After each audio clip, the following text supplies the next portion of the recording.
questa serata propongo di iniziare subito dalla fine. Avete presente cosa si fa alla fine di un evento? Si fa un applauso. Oggi faremo un applauso per il lavoro che è stato fatto finora. Credetemi che è enorme. Un applauso a tutti.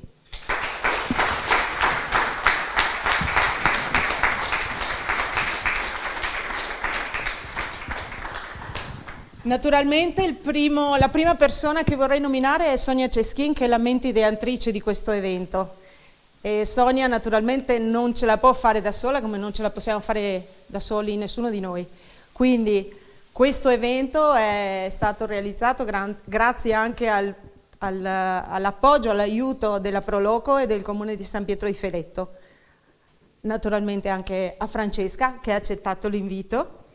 Questa edizione vede la collaborazione di 3 compagnie teatrali della città di Conegliano e San Vendemiano, Castello Errante, Colonna Infame, Casello 24, e del gruppo di lettura Grillo Parlante. Questa sera ad interpretare un passaggio del libro di Francesca sarà Arianna Zanette della compagnia teatrale Casello 24. Non poteva naturalmente mancare il contributo musicale. Con noi ci saranno le Felix Flutes, ragazze ditemi che l'ho pronunciato bene, Felix Flutes di San Pietro di Feletto, e la collaborazione naturalmente sempre indiscussa della libreria Tra le Righe, al quale naturalmente ringrazio sempre la loro partecipazione. Oggi ho letto un post che diceva serata tutta al femminile. La ideatrice, Sonia, l'autrice, l'interprete, la presentatrice, le musiciste, uomini siete letteralmente circondati.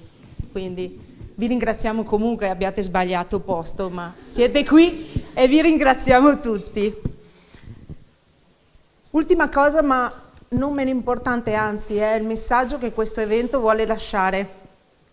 Abbiamo parlato a lungo con Sonia. Sonia ci ha invitati come compagnie teatrali del territorio, come coloro che in qualche maniera vogliono dare un contributo alla cultura di tutti i giorni.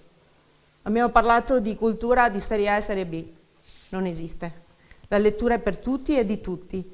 Quindi ci vogliamo lasciare, prima di dare la parola alle 2 donne, alle 2 protagoniste, con questo pensiero che la lettura è per tutti e di tutti. Quindi se siete qui è perché questo lo sapete. Voi sarete i nostri portatori e i nostri portatori sani di messaggio che vuole essere che tutte queste 8 serate vedano sempre più persone. Evento bagnato, evento fortunato. Stasera siamo dentro perché il tempo non è stato clemente, ma speriamo le prossime serate di poterci ritrovare all'esterno. 2 informazioni di servizio. I cellulari, per piacere, tutti spenti, grazie, anche le sveglie, perché se mettete in modalità aereo suonano lo stesso, questo ve lo posso assicurare, è successo a me. Aspettate 2 indicazioni perché ci sono un po' di sorprese, quindi non scappate. La parola naturalmente alle 2 protagoniste, Sonia Ceschin e Francesca Violi. Partono loro. Partono loro. Ho sbagliato, le musiciste.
come un fungo meraviglioso sulla corteccia di un albero morto? È una domanda che mi faccio spesso, soprattutto la mattina presto, quando passeggio nel bosco. Loro si stupiscono che mi spinga laggiù, da sola, dopo quello che è successo. Non hai paura? Mi chiedono, e mi guardano con rispetto e ammirazione quando rispondo che le paure bisogna affrontarle. Non so però se è davvero quello che faccio, affrontare la paura. Forse è più corretto dire che la seppellisco, giorno dopo giorno, passo dopo passo, insieme alla melissa di prima. E l'una e l'altra le do in pasto al bosco che tutto mangia, le foglie morte, le carcasse di piccoli animali, i rami caduti spugnosi di marciume, e tutto trasforma in materia viva e nuova. Se si nutre delle parti morte di se stesso, non avrà problemi a mangiarsi le mie.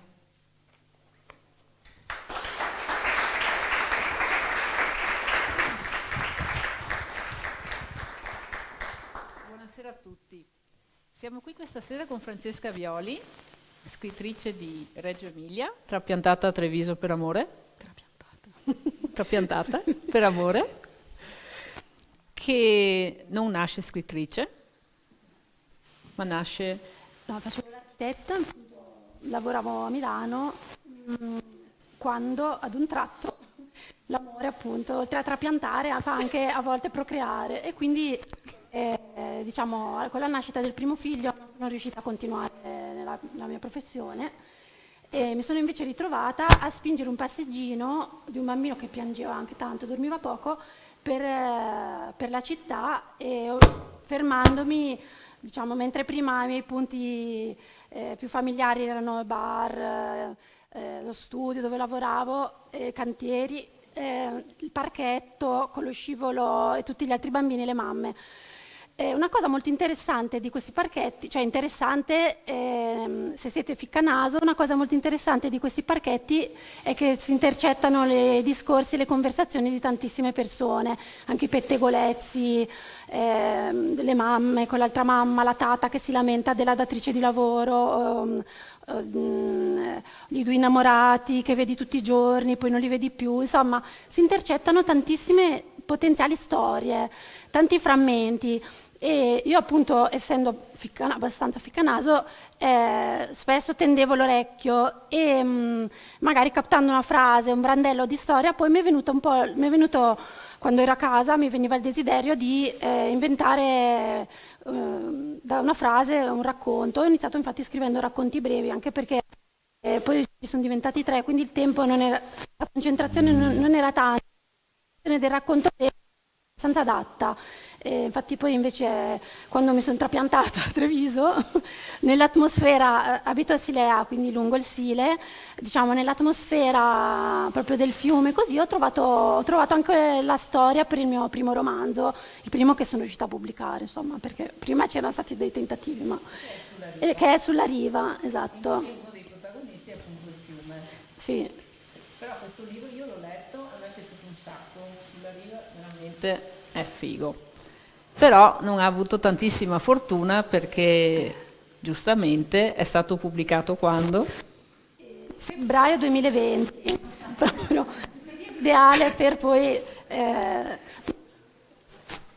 non c'è, cioè, ovviamente tutti gli eventi, eventi come questi, tutte le fiere, tutte le possibilità di aggregazione sono morti. Infatti è bellissimo essere qua questa sera, e forse è la prima presentazione con la maggioranza senza mascherina, perché fino a poco tempo fa le ultime che ho fatto c'era la mascherina, quindi è quasi... C'era anche meno gente nelle ultime che hai fatto. Dai, dacci soddisfazione. Beh, dipende, alcune sì, alcune no. Però no, devo dire che stasera sembra quasi di essere tornati alla normalità, quindi bello, bella sensazione. Sì. E poi hai deciso di scriverne un altro, Sì.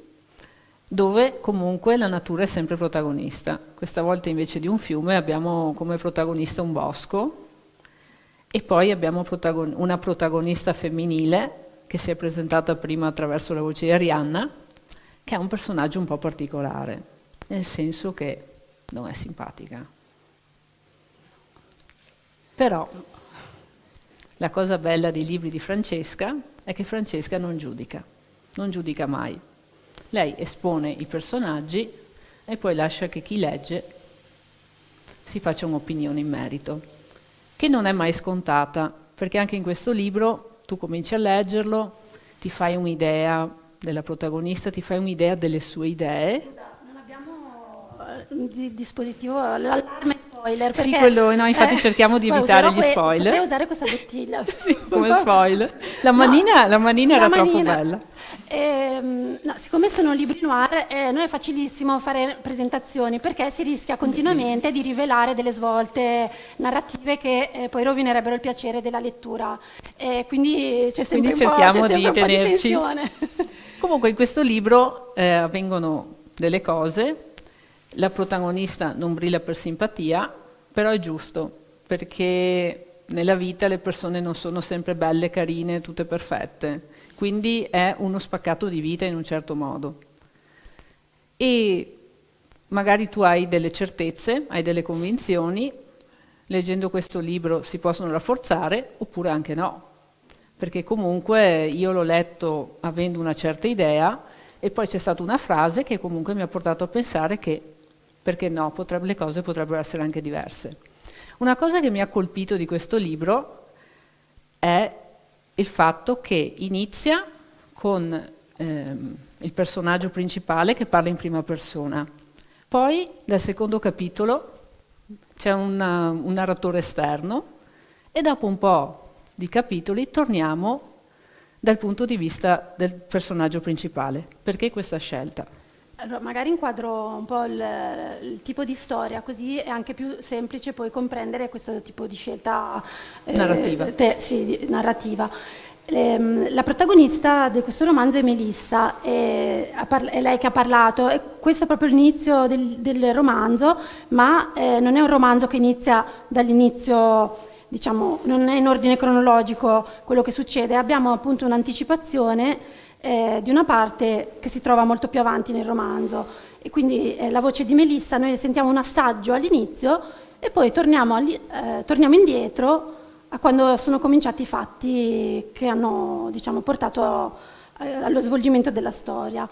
Melissa lavora in un centro olistico, in particolare in un asilo nel bosco. Non so se avete mai sentito parlare di queste strutture. Sono questi asili dove i bambini stanno praticamente tutto il tempo all'aperto, anche eventualmente col maltempo, che hanno magari delle tute impermeabili. Insomma, l'idea educativa è che i bambini devono stare a contatto con la natura ed è proprio questo rapporto con la natura che ad essere educativo, ad insegnare loro a stare nel mondo, anche ad avere fiducia in se stessi, a muoversi nel mondo con rispetto e con autonomia. Quindi questa è l'atmosfera. Infatti la musica che avete sentito, che ha introdotto all'inizio, sarebbe stata forse di altro impatto all'esterno, in mezzo agli alberi, come doveva essere quel tempo infame, ci ha punito, però infatti immaginate appunto un bel casolare restaurato su una bella collina boscosa, isolata, con la pianura padana che si estende sotto, ma in collina c'è l'aria buona, c'è il bosco, c'è una fonte che dà il nome a questo centro olistico, che è stato fondato da Veronica, che è è brutto usare la parola guru perché ora si usa sempre in modo un po' negativo, ma comunque diciamo la fondatrice di questo centro olistico, dove Melissa, che è una giovane donna che non ha ancora trovato la sua strada nella vita, la trova proprio alla fonte, la trova presso Veronica, la trova in questo mondo della cultura alternativa, della medicina alternativa, in cui si sente accolta e in cui si sente per la prima volta che la sua vita, diciamo, ha un senso, trova insomma una visione del mondo da abbracciare, in cui si sente accolta. Cosa succede che Melissa sposa talmente in modo forte questa visione del mondo, che quando il suo padre anziano si ammala di cancro, seguendo un consiglio di Veronica, lo persuade ad abbandonare le terapie tradizionali per curarsi con la medicina alternativa, e il padre muore. Questo succede un anno prima che il libro cominci, perciò noi troviamo Melissa alle prese con un po' il dubbio di non aver fatto la cosa giusta, che però lei continua, l'esito di questa scelta non è stato purtroppo non è stato quello atteso, quello sperato, ma comunque lei continua a pensare di aver fatto la scelta giusta, perché in fondo anche la medicina tradizionale non è infallibile, non sempre riesce a sconfiggere le malattie più gravi.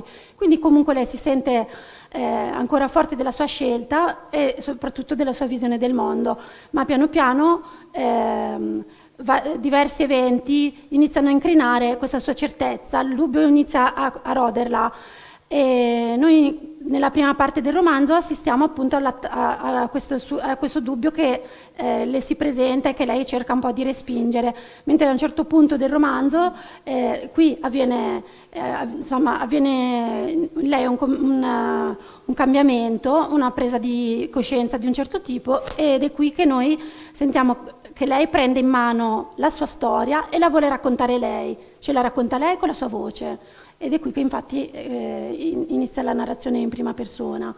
E ho voluto proprio sottolineare il cambiamento di visione, no? Prima lei era raccontata dagli altri, era vista dall'esterno, mentre adesso è una persona diversa e vuole raccontarci lei la sua storia. Dal suo punto di vista. E naturalmente la racconta dal suo punto di vista, perciò noi, anche se di solito noi tendiamo a fidarci quando leggiamo un racconto in prima persona, tendiamo a fidarci del narratore, perché sentiamo una vicinanza con lui, ma sappiamo anche che quando uno ci racconta una storia, ci racconta sempre la sua versione, non è più una verità oggettiva.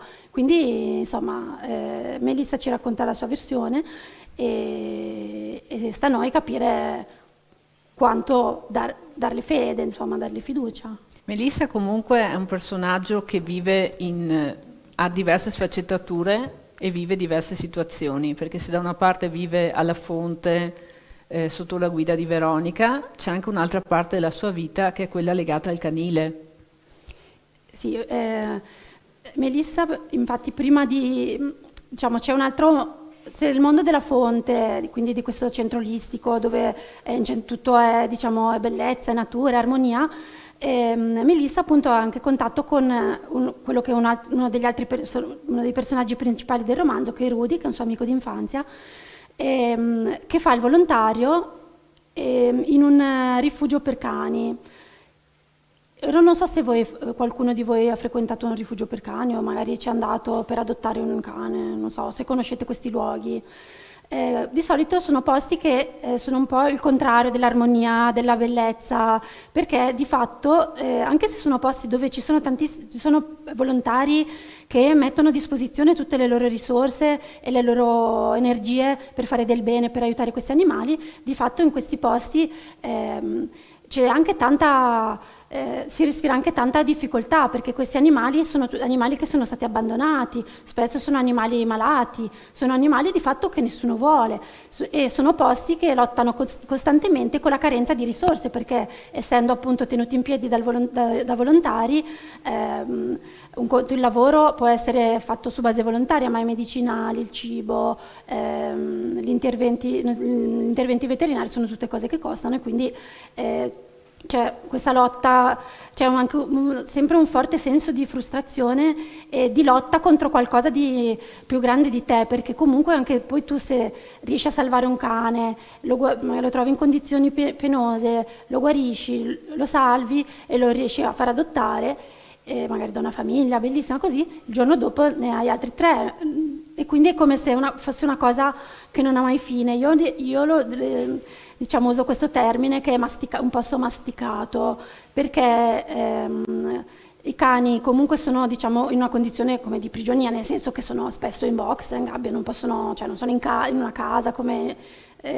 perciò sono magari tanti insieme, quindi spesso sono soggetti a stress, e questo stress viene sfogato masticando tutto.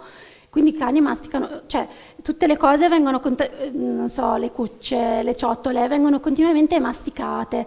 Quindi diciamo ci sono questi due mondi che si incontrano in questo romanzo e che a un certo punto si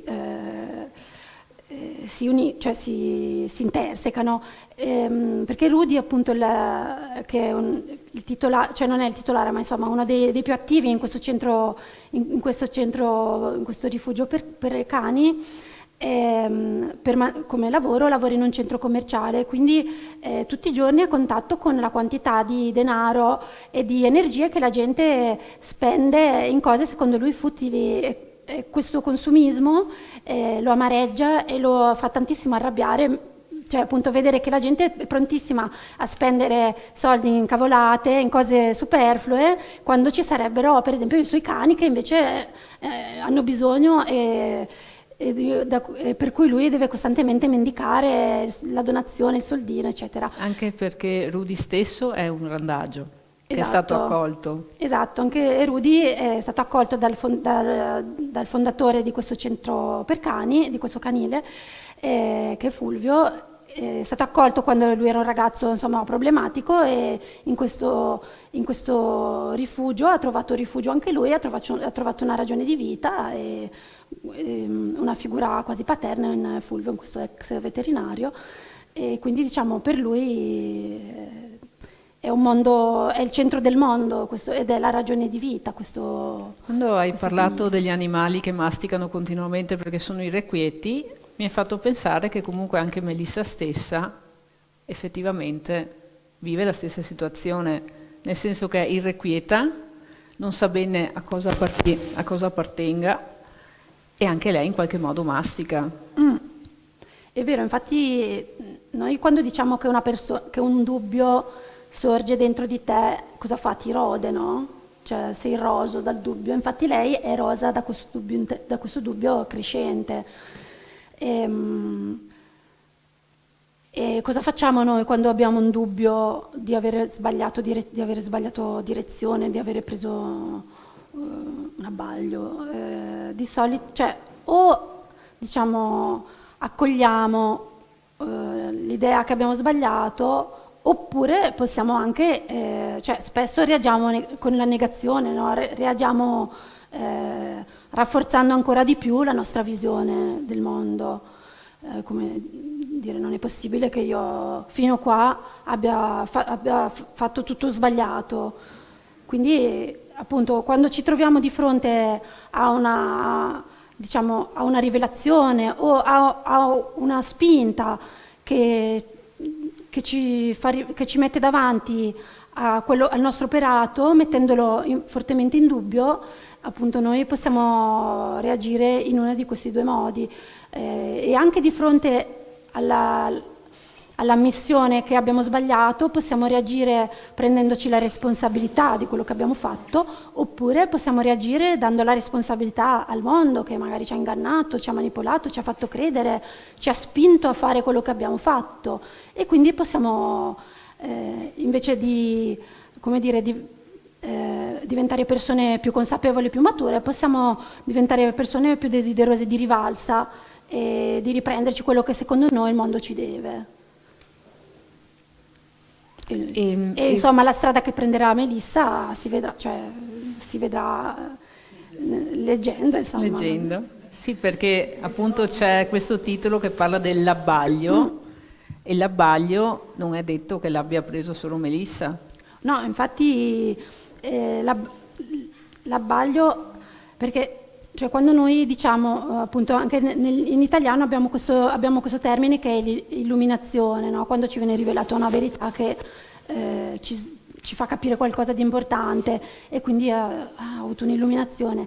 Oppure c'è appunto l'abbaglio, che è il contrario dell'illuminazione, di fatto, no? Un'illuminazione che ci fuorvia, insomma, da cui siamo fuorviati, E quindi è un po' il contrario dell'illuminazione, ma questo abbaglio è proprio come la luce, no? Che noi ne abbiamo bisogno, altrimenti non vediamo niente, ma anche quando è troppa non vediamo niente lo stesso. E qual è di solito la luce più forte che ci impedisce nella vita di vedere le cose? Lo chiedo a voi. Stavate attenti. Dai, qual è la cosa che tipicamente ci fa vedere una cosa per un'altra? L'amore, esatto, perché l'amore, no? Perché l'amore che noi vorremmo che l'altra persona provasse per noi, l'amore che noi pensiamo di vedere in questa persona e che ci illudiamo di vedere a volte in questa persona. Per cui ci rifiutiamo di ammettere, ad esempio, quando non c'è, o quando questa persona invece ci ignora, ci ferisce e troviamo una giustificazione, no? Ma anche un'altra cosa che ci abbaglia, quale può essere ad esempio un'ideologia, una visione del mondo molto forte, che ci fa pensare che in nome di un ideale o di una certa fine buono anche alcune cose cattive siano giustificabili per un bene maggiore, per esempio. Quindi sono tanti i possibili abbagli che possiamo prendere. Cos'è che ti ha ispirato a scrivere questa storia, che è molto diversa dalla storia dell'altro libro? Sì, quello che... Allora, soprattutto quando ho iniziato ad avere i bambini, sempre più ho incontrato insomma, mi sono imbattuta, ho incrociato persone che mi proponevano, come posso dire, questo mondo alternativo, della cultura alternativa, scusate, ad esempio la collanina d'ambra che ridurrebbe i dolori della dentizione, o l'omeopatia, o l'idea che la convinzione che i vaccini provocassero l'autismo, insomma tante frequenti convinzioni di questo tipo che io poi andavo magari ad approfondire. A quel punto c'era già internet, così andando ad approfondire ho scoperto un mondo appunto che non conoscevo.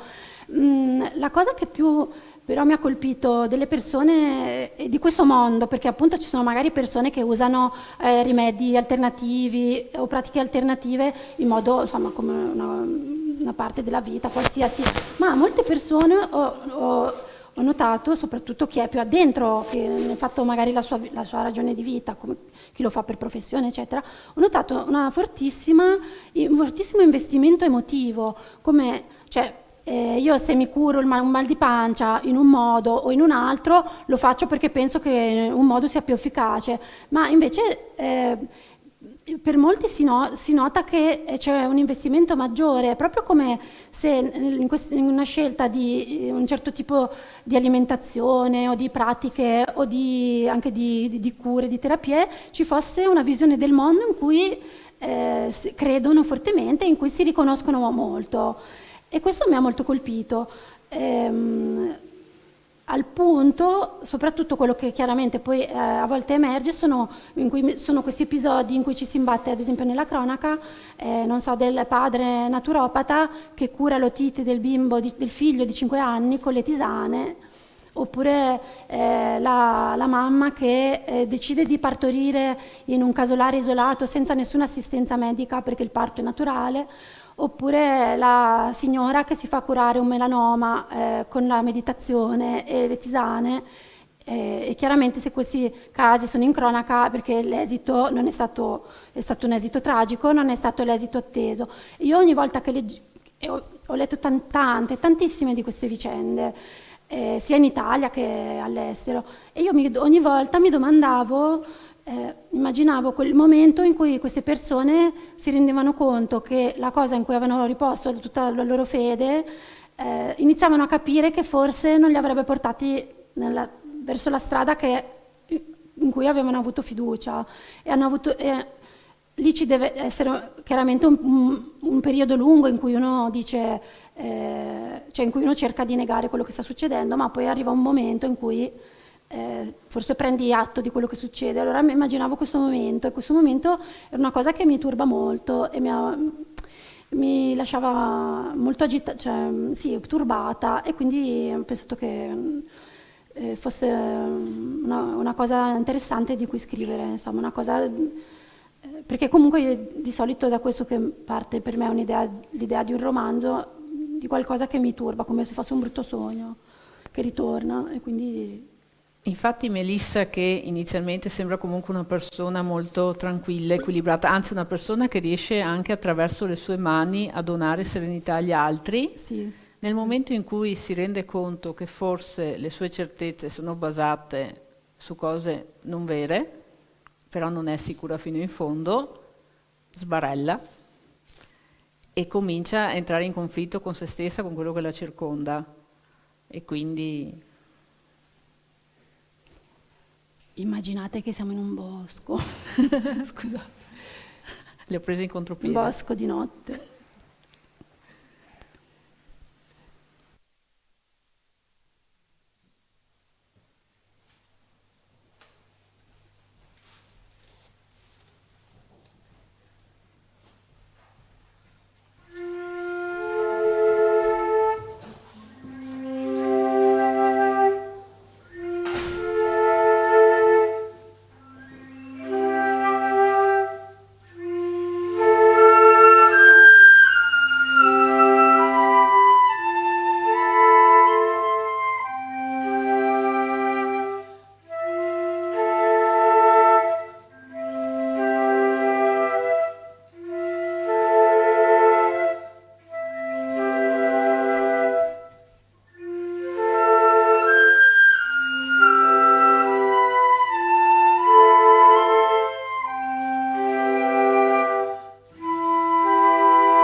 Quando interruppi la telefonata sentii raspare e solo in quel momento mi resi conto che non avevo ancora visto Kilian. Zoppicai fino in sala. Era fuori davanti alla porta finestra. Lo feci entrare e lui mi si agitò intorno, frenetico. Doveva avere fame. Anch'io avevo fame. Mi seguì in cucina, gli diedi le crocchette e mi preparai 3 uova fritte che ingurgitai in pochi secondi. E quando del tuorlo mi sgocciolò sul seno, mi accorsi che ero nuda. Entrai in bagno. Passando davanti allo specchio intero, mi vidi di sfuggita e per un attimo non mi riconobbi. Avevo un aspetto bestiale, così sudicia e scarmigliata. Nella doccia osservai affascinata l'acqua marrone che mi colava di dosso e si raccoglieva ai miei piedi per finire nello scarico, portando con sé frammenti di humus e di sporcizia. Una volta pulita, potevi vedere meglio i segni che avevo sul corpo. Le unghie dei piedi erano spezzate, dita e piante costellate di tagli gonfi e rossi. Anche le gambe erano segnate di graffi, come se mi avesse aggredita un animale. Dietro le tante confezioni di rimedi naturali trovai acqua ossigenata e un vecchissimo tubetto di Gentalin. Le mani non erano troppo malconce. Con un ago estrassi le schegge di legno, tutte, tranne una. nell'incavo del pollice della mano destra. Si era conficcata troppo in profondità e dopo qualche tentativo decisi di lasciarla dov'era, un trattino azzurro sotto la pelle. In camera lo sguardo mi cadde sul letto sfatto. Il mio corpo aveva lasciato sul bianco del lenzuolo un'impronta scura e una foglia verde accanto al cuscino.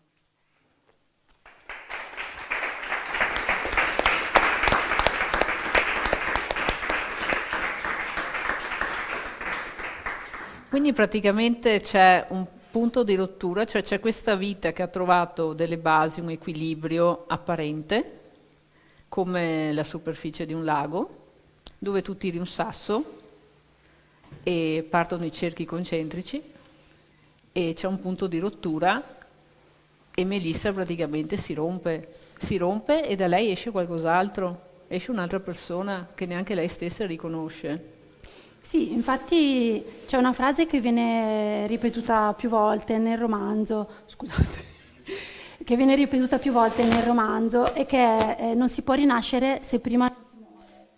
Perché se voi, che è una cosa anche intuitiva, ma comunque se immaginiamo il serpente che muta la pelle, per esempio, no? La sua pelle si deve spaccare perché lui possa uscire.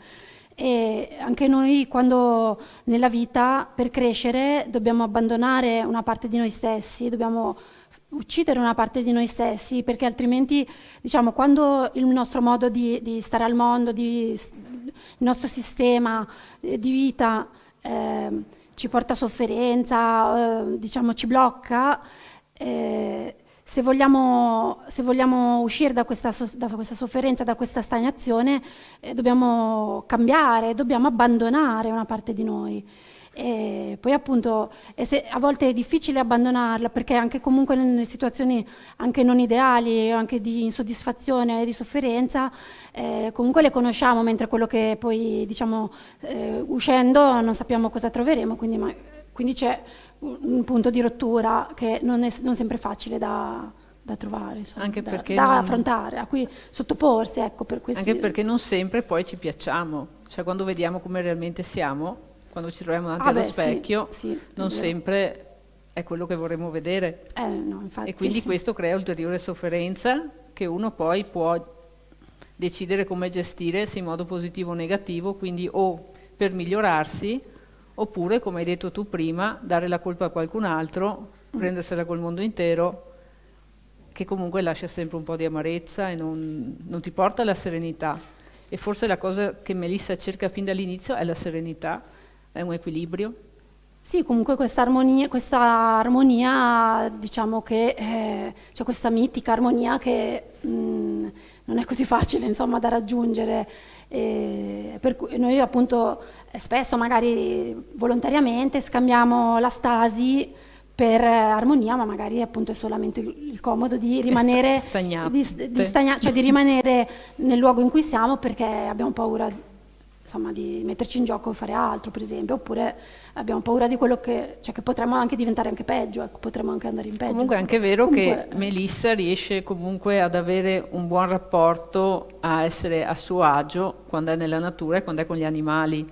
Sì, infatti diciamo questa ambientazione del bosco, il bosco, la foresta, la selva oscura, insomma è veramente un archetipo, no? In cui di solito l'eroe, il protagonista, sia dalle favole a insomma tanta letteratura, insomma il protagonista lascia al mondo il suo noto e si avventura nell'ignoto e spesso non so, il bosco è proprio la metafora dell'ignoto.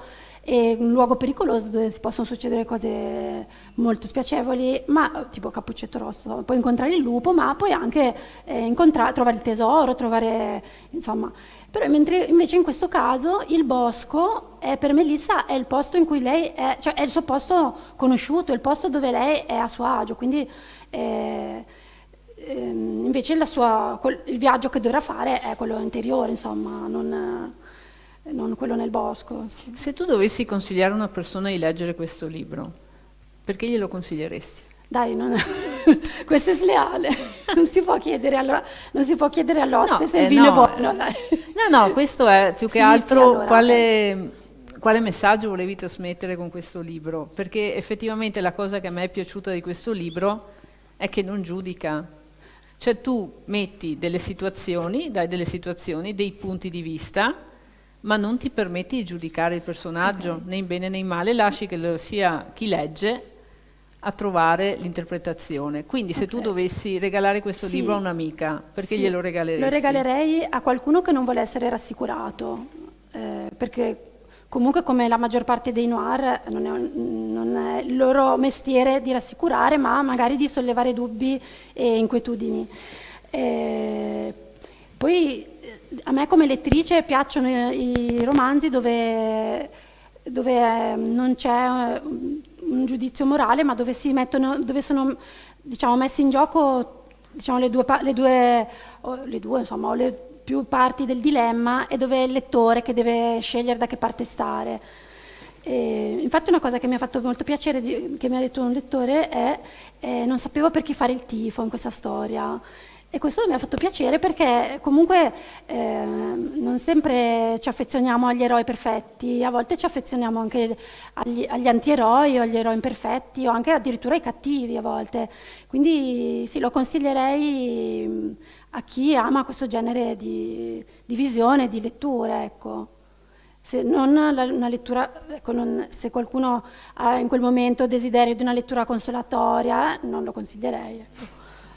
Quindi poi tu nei tuoi 2 romanzi finora hai scelto temi inerenti alla natura, poi giustamente non c'è 2 senza 3, che vuol dire che ne sforni uno ogni 2 anni, vuol dire che stai pensando al terzo. Ci sto pensando. E ha sempre la natura tra i suoi protagonisti o no? Capannone. Perché abiti qui e quindi giustamente... Io vorrei scrivere, sì, cioè, perché abito qui, sì, sì. Quindi quali saranno gli argomenti che tratterai? Non voglio dirlo. Non li vuoi dire gli argomenti che tratterai? Non voglio dirlo, però diciamo che avrà a che fare con i capannoni. Secondo te? So che non può non suonare molto allettante, detto così, però insomma sarà sempre un noir, quindi... tu ormai sei i personaggi sotto pressione, portati magari a fare scelte discutibili, a volte con anche comunque... Cioè vorrei dire che, perché noi adesso abbiamo parlato molto del bosco, della natura così, ma comunque sono romanzi dove ci sono anche scene d'azione, di violenza, quindi anche non li consiglierei a chi magari è impressionabile, cioè non sono splatter, però comunque ci sono scene anche abbastanza violente, ecco, in entrambi. Tu ormai sei veneta d'adozione. Sì. Allora adesso ultimamente sono stata a vedere anche altre presentazioni, è stato toccato spesso il tema della letteratura regionale, nel senso di dare importanza alle regioni. Il Veneto è sempre stata una regione nascosta per vari motivi. Nella cinematografia il Veneto fino a qualche anno fa era il Mona, sia a livello del carabiniere oppure la servetta un po' stupida. Adesso piano piano stanno emergendo molti scrittori veneti che pescano nel loro territorio. Tu non sei veneta, però scrivi del Veneto, perché comunque uno anche senza leggere dove è ambientato il libro può riconoscere. Se adesso poi vai sui capannoni, giochi facile. Vorrei dire che comunque i capannoni, questa cosa dei capannoni di cui voglio scrivere riguarda anche la Lombardia in generale, tutto il nord Italia, ma prevalentemente il nord-est, ma non esclusivamente, insomma. Quindi tu credi che sia, che per uno scrittore sia anche importante identificarsi come narratore di un luogo? Allora, io siccome non sono veneta faccio fatica cioè per esempio sulla riva l'ho ambientato lungo un fiume, ma ho cambiato tutti i nomi, cioè che era molto simile al Sile, un cugino del Sile, ma l'ho cambiato nome, non ho voluto ambientarlo in un luogo preciso, perché non mi sento veramente così, di conoscere così bene il territorio e la cultura veneta da poter rappresentare in modo fedele, quindi diciamo per me è più di più di ispirazione, l'atmosfera o magari alcuni fenomeni che, per esempio, comunque l'abbaglio ad esempio non è ambientato in Veneto, cioè potrebbe essere in Veneto, ma io l'ho immaginato in Emilia ad esempio, ma in realtà per me l'ambientazione è una questione molto di atmosfera più che di luogo di ben regione. definito. Esatto.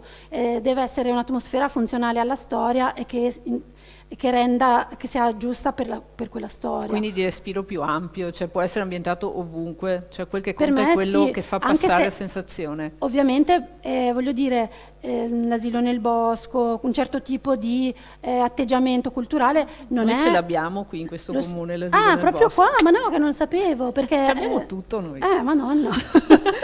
No, voglio dire che comunque è necessario, per esempio... cioè, ad esempio serve un certo benessere, ad esempio per rigettare, serve avere dei buoni ospedali, una medicina su cui sai che puoi contare per potersi permettere di dire voglio vivere in armonia con la natura. Quindi è chiaro che sono problemi del primo mondo e anche di un primo mondo abbastanza benestante, quale per esempio il nord-est, ma anche l'Emilia, o, insomma il nord Italia ad esempio è... E questo dei capannoni invece è proprio una caratteristica del tessuto produttivo, sono fenomeni anche legati alla malavita che si svolgono nel nord Italia, quindi quello è proprio, lì è proprio connotato per quello, quindi non potrebbe svolgersi in Basilicata, ecco. E poi la cosa che ho notato è che appunto i tuoi due libri sono completamente diversi, nel senso che non ti si può incasellare non in un genere, perché come hai detto tu sono noir. Io credo non siano solo noir, sono anche un percorso di formazione, perché in entrambi i libri i protagonisti fanno comunque un percorso, partono in un modo, arrivano in un altro. Sì. Dipende dalle loro scelte e anche da quello che accade loro attorno. Quindi non lo definirei semplicemente un noir, però un qualcosina in più. Per quello prima ti ho chiesto anche a chi lo consiglieresti. Sì, ma per me i noir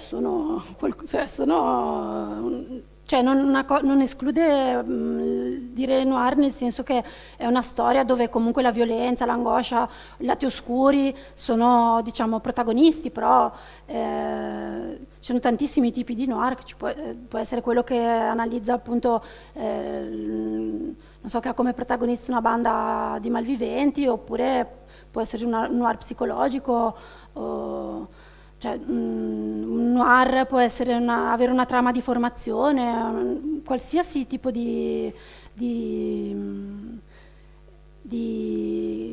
forma letteraria. Io dico noir per inquadrare un po' l'atmosfera, ecco, più che altro. Poi ho trovato che tutti i personaggi sono ben tratteggiati, hanno la loro dimensione e tutto, però io non sono riuscita, probabilmente è una mia mancanza, io non sono riuscita a inquadrare Veronica, cosa sia veramente, come sia veramente Veronica. È voluto? Sì, Veronica appunto è la guru, sono io che non sono è la guru di questo centro olistico. Ho voluto lasciare una quota di ambiguità, perché siccome non è la protagonista è Melissa, quindi noi ci addentriamo, capiamo magari bene alla fine chi è Melissa, ma di Veronica anche noi non sappiamo, cioè non siamo sicuri, ecco, Sì, non si riesce a capire se sia un personaggio negativo, se sia un personaggio positivo, se sia semplicemente un personaggio che non ha né colpe né meriti. Sì, una persona che magari crede in quello che fa, che può avere tratti manipolatori oppure tratti anche invece di generosità. Oppure semplicemente che Melissa, perché anche il fatto appunto quando Melissa racconta giustamente deforma la realtà a suo piacimento, dà una valenza a Veronica che forse Veronica neanche ha. Lì sì, è la questione sempre del punto di vista, per cui poi quando raccontiamo le storie e ce le raccontiamo anche da soli, poi siamo noi a dipingere tutti i personaggi come li vogliamo, no? Quindi come li vediamo. Comunque appunto Melissa secondo me è molto irrequieta alla fine, nonostante appunto ci sia questa apparenza di tranquillità, di peace and love, che invece... Sì, no, appunto era proprio l'idea di cioè interessante della contraddizione tra chi pensa di aver trovato un'armonia, una pace, e la vede invece piano piano rodere dal dubbio e dall'incertezza, insomma. Quindi io direi che ci fermiamo, perché altrimenti poi ci tocca spoilerare. No, anche infatti, no, io perché direi non che abbiamo la manina santa. No, infatti. No, quindi Abbiamo voglia di bere, ma questo prosecco ve lo faremo sudare fino alla fine, perché io so che state pensando al prosecco, lo so, da quando siete entrati questa sera da quella porta. Aspetta che mi sposto, che sto dando le spalle. Infatti, più sudato e più buono è, questo poco ma sicuro. Chiamo qui accanto a me Luca De Riz, che è l'ospite della serata. Che importanza. Grazie. Vi faremo assaggiare questa sera un Conegliano Valdobbiadene di OCG superiore, perché qui ci troviamo, quindi non c'era altro se far assaggiare il prodotto principe della zona. In particolare vi farò assaggiare il Nonno Carlo, che è il nostro prodotto principe a cui sono legato maggiormente anche a livello affettivo. Noi siamo un'azienda qui del territorio, quest'anno ho festeggiato le mie 18 vendemmie, sono giovane, ho 38 anni, ma a 20 anni ho cominciato da kamikaze. Grazie. Sì, ho cominciato il giorno dopo del diploma. La mia azienda è partita appunto dal Nonno Carlo. Gli ho dedicato questa bottiglia, è la prima etichetta che ho prodotto e ho voluto dedicarla appunto al nonno, che mi ha aperto la strada, forse inconsapevolmente, perché lui l'ha cominciato un po' per hobby, per passione, ritirandosi da un altro lavoro. Poi sono nato io, lui è partito nell'83, nell'84 sono nato io, dico sempre sono nato sul trattore perché era la mia passione, la campagna e il vigneto. Ho fatto l'enologia, mi sono diplomato, purtroppo lui è venuto a mancare 2 mesi prima che mi diplomassi, ma dico sempre da lassù vede e veglia. E il giorno dopo del diploma sono partito. Un po' per gioco, aiutato anche dai genitori, bisogna dirlo, però loro avevano tutt'altra attività. E fortuna del periodo d'oro del prosecco, innegabile. Ho mia moglie con me in azienda che mi aiuta, che ha molta passione, e insieme abbiamo creato questa azienda, insomma, andiamo avanti, insomma. Bene, e ho voluto portare questo vino perché proprio oggi è stato premiato qui alla mostra, quindi andiamo a brindare, dai. Adesso offriamo il primo calice della serata, sì, all'autrice, mi pare il minimo. Nel frattempo, prego Francesca, se vuoi aprire te, io sarei incapace di farlo, anzi farei un disastro. Nel frattempo approfitto per invitarvi, prima di uscire, la porta è ancora chiusa a chiave, Riccardo vi aspetta con i libri pronti, naturalmente potranno essere autografati. E vi invito a portare con voi questa sera l'opuscolo che avete trovato sui vostri posti, dove ci sono le date e gli autori che presenteranno i propri libri, molte prime uscite. Questa è una cosa che Parole in un bicchiere vuole sicuramente far notare, molte prime uscite da qui al 12 giugno e saremo qui anche nelle cantine del territorio, quindi siete tutti invitati a condividere con il passaparola, ma naturalmente anche sui social ci sono tutti i dati anche per prenotare. Mi raccomando, è importante far sapere in quanti siamo, numerosissimi sicuramente. E dopo che avrete acquistato il libro scendiamo per bere questo tanto sudato calice di prosecco. Vi faccio scendere dalla scala alla vostra destra, oltre il palco ci aspettano con il prosecco bello fresco. Grazie infinite di essere stati qui, grazie di aver partecipato e vi aspettiamo. Alla prossima.